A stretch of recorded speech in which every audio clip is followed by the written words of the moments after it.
Bonjour. Alors aujourd'hui, nous allons voir que l'ensemble du Mandelbrot en 3 dimensions existe bel et bien. Il a été recherché pendant plusieurs décennies. Il y a eu des propositions basées sur de nombreux complexes en 3 dimensions, mais cela n'a pas été vraiment accepté par la communauté des mathématiciens, notamment parce qu'en 3 dimensions, il n'est pas possible d'avoir notamment la propriété de l'associativité. Mais nous allons voir que cet ensemble existe quand même, il existe vraiment, mais justement il ne faut pas passer par les nombres complexes. Alors, l'année passée, j'ai publié un article où j'expliquais qu'en réalité, on n'a pas besoin de la notion des nombres négatifs, parce qu'en réalité, ce qu'il y a, ce sont des opérations géométriques sur des positions qui sont sur un axe avec un centre et puis des symétries.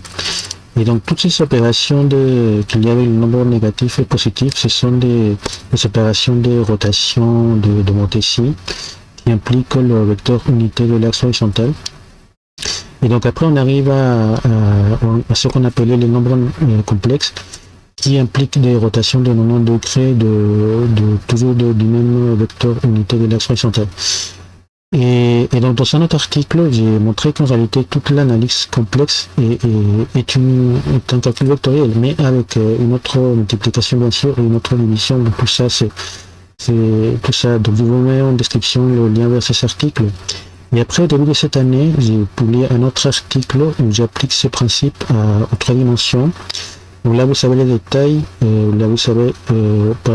Donc là, on voit comment on définit chaque vecteur en fonction du vecteur unité de l'axe B6, ce qui implique des rotations de 90 degrés par rapport à l'axe des C, par rapport à l'axe des Y.